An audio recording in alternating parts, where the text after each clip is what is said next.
Hello there! How are you? Are your learners having difficulties in understanding your topic? Well, we all have a limited ability to focus on too much stimuli at the same time. And if we don't process the information, we lose it. Practice helps us increase our ability to access information rapidly and automatically.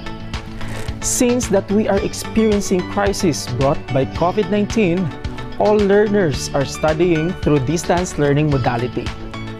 Distance learning is any form of remote education where students is not physically present for the lesson.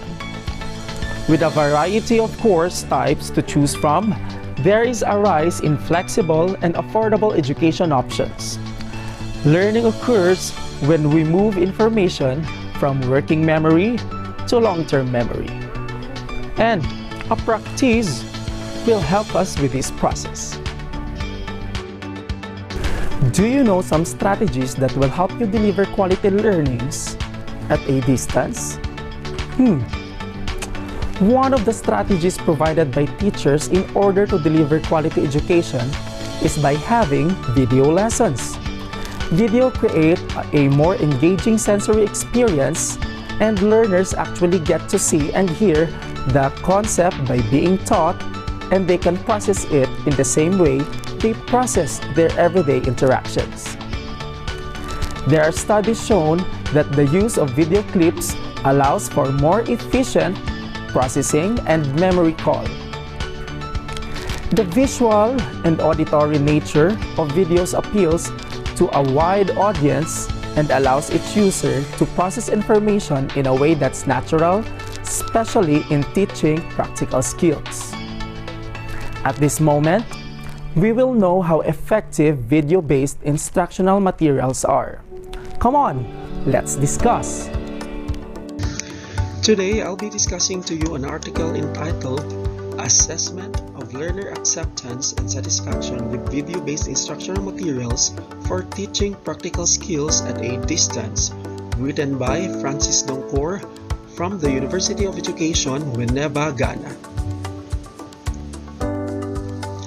As video-based instructional materials become available to distance learners to learn practical skills at a distance, it is important to assess the instructional effectiveness of these materials to understand how students respond to them.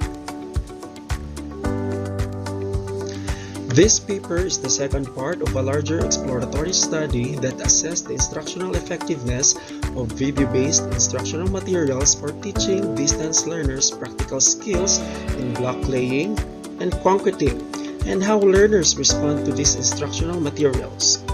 This paper aims to assess learners' acceptance and satisfaction with these materials. It also aims to determine whether levels of learner satisfaction and acceptance differ according to study centers. In the view of the latter, this paper addresses itself to the following three objectives. First, to assess students' acceptance of video-based instructional materials. Second, to assess student satisfaction with video-based instructional materials. And third, to determine whether levels of learner satisfaction and acceptance differ according to study centers.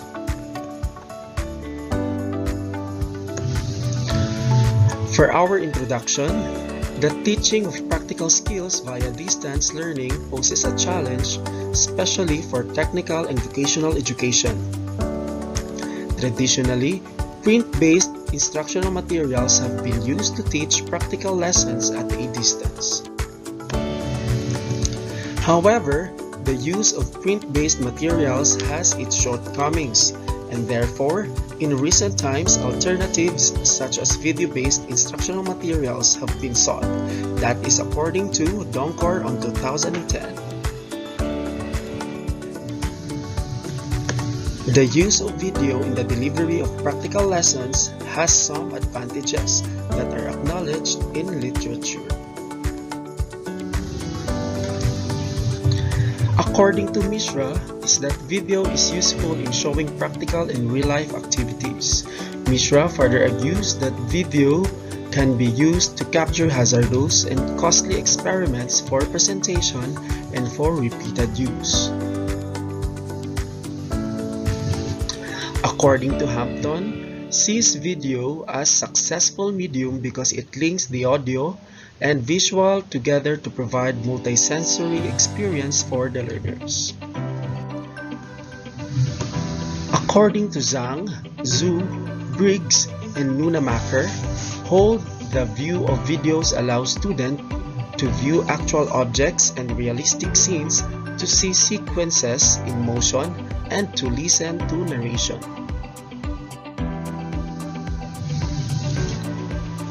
While Tooth admits that they are very useful where practical demonstrations of skills are required. Jung sees the merit of using video resources in the cost savings expected from reuse. A literature search for the present study did not find empirical studies that investigated users' acceptance and satisfaction with video-based materials in the delivery of practical lessons at a distance.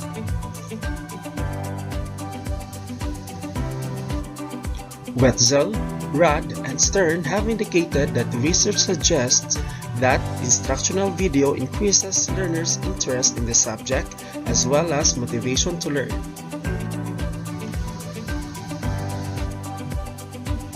Kearney and Tregas, 2001, Piotro, Kahn, Lozar, and Kahn, 2000, it has been reported that students find video materials attractive, leading to higher degrees of satisfaction. Zhang reported positive effects of interactive video on both learning outcomes and learner satisfaction in e-learning.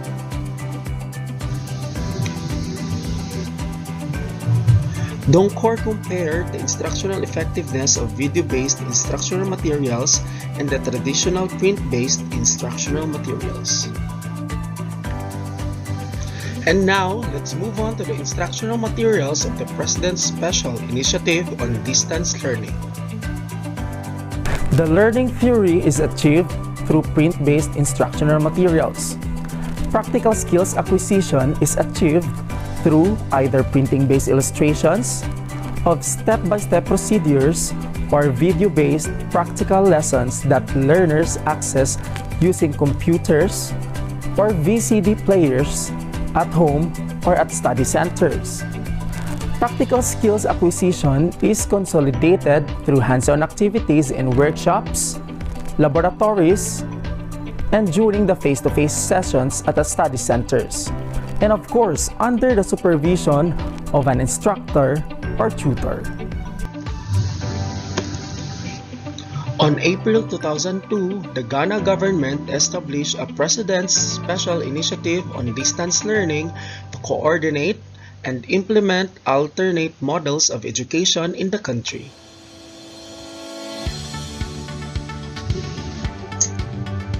On September 2007, the President's Special Initiative on Distance Learning started open schooling at the pre-tertiary level with a piloting of the Teaching and Learning by Distance 2 courses, which are block laying and concreting and catering.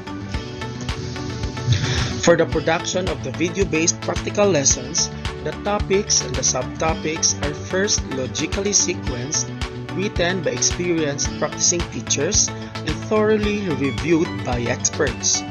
The lessons, thus written, are converted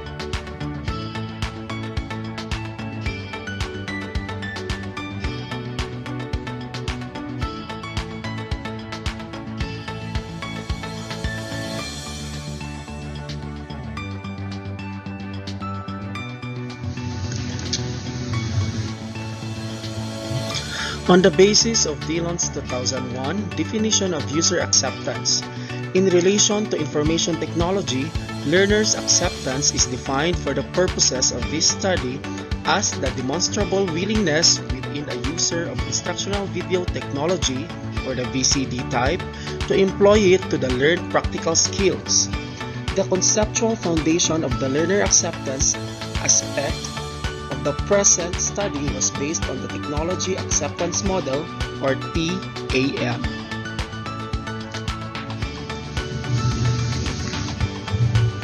This figure is the original technology acceptance model by Davis of 1993.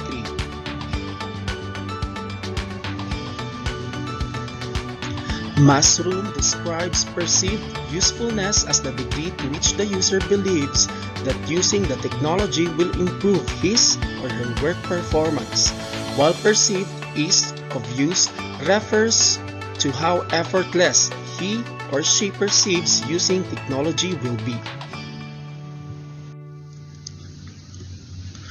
For the research design, the study employed a cross-sectional descriptive survey with a researcher-designed questionnaire for data collection. Since the study sought to assess the instructional materials of an ongoing program, the survey research method was deemed appropriate. The survey design is also the most preferred in situations where the data to be collected are about to self-reported.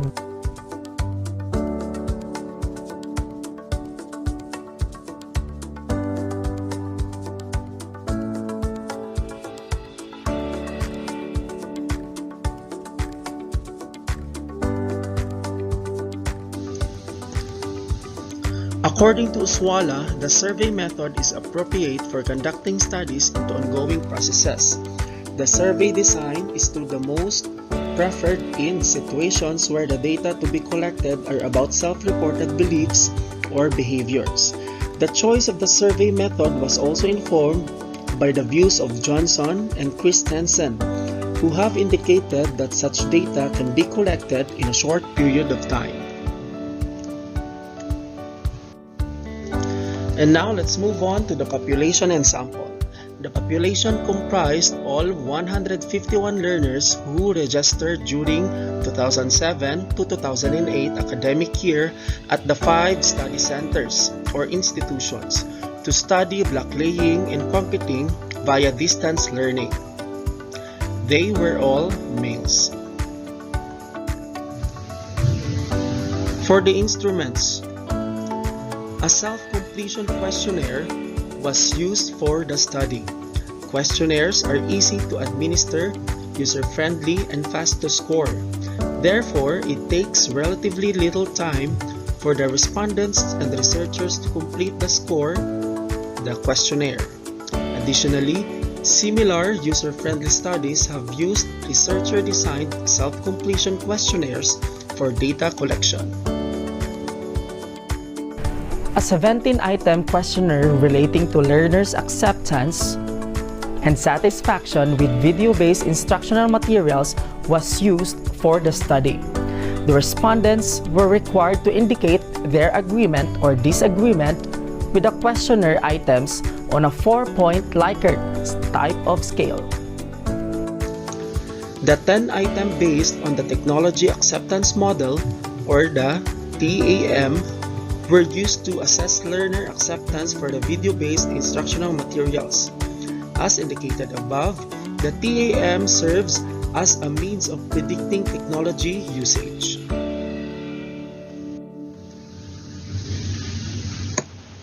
On December 2009, the researcher conducted a pilot study meant to ensure the validity and reliability of the questionnaire and to identify items that should be revised.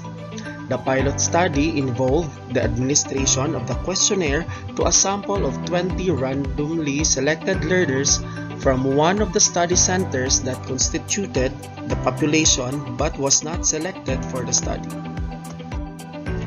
For the data collection procedures, when the questionnaires were completed and handed in, they were scrutinized to ensure that the respondents had properly completed them.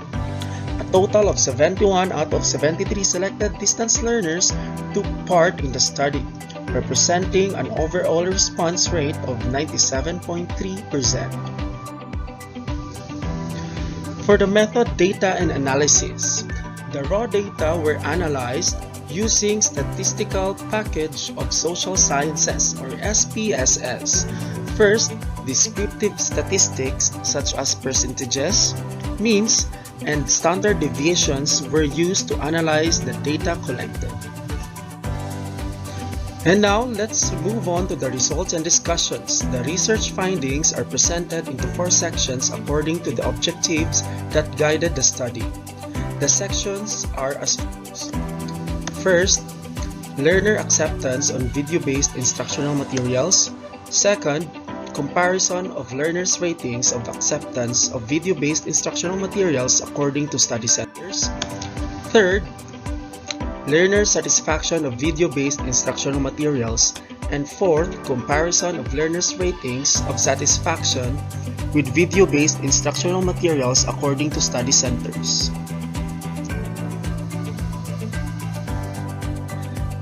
The results of the study showed that distant learners responded positively to the video-based instructional materials and that the materials were well received. It is hoped that the express of high levels of perceived usefulness, ease of use, intention to use, and the actual usage of the video-based instructional materials in learning practical skills will greatly enhance learners' motivation, interest, and practical skills acquisition. For the comparison of learners' ratings and acceptance of video-based instructional materials according to the study centers, the mean rating for each of the 10 learner acceptance items as rated by the respondents was computed for each of the 3 study centers that participated in the study. The mean ratings of the 3 subgroups are high and appear quite close for many of the items. For the learner satisfaction with video-based instructional materials, the mean rating for each of the 7 learner satisfaction items as rated by the respondents and the resultant mean rating for all the items were computed. These were the compared of the theoretical mean rating of 2.5 to determine whether the students were satisfied with the video-based instructional materials. The high overall satisfaction is the expression of high motivation for the use of video-based instructional materials as learners found them enjoyable, interesting, and would recommend them to their colleagues for use. The ratings of the respondents regarding the 6 items showed a high degree of similarity in the level of satisfaction with the use of video-based instructional materials for the practical skills acquisition in block laying and concreting. Thus, learners at the 3 study centers were unanimous in rating highly their satisfaction with the video-based instructional materials. For our conclusion, fortunately, the results of this study showed high acceptance and satisfaction of the distance learners with the use of video-based instructional materials to teach them practical skills.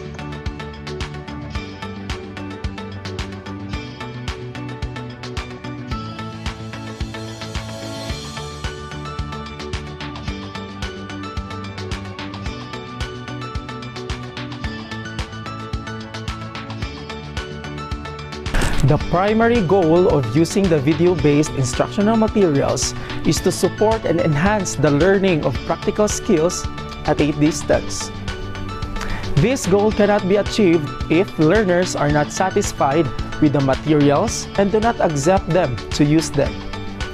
The findings provide distance education practitioners, including tutors and instructional designers, academic institutions, and open schools are the most important considerations regarding the design and subsequent use of video lessons to teach practical skills at a distance.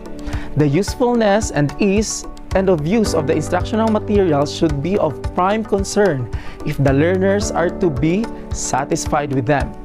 Practitioners must strive to produce materials for the learning of practical skills at a distance that learners find useful, easy to use,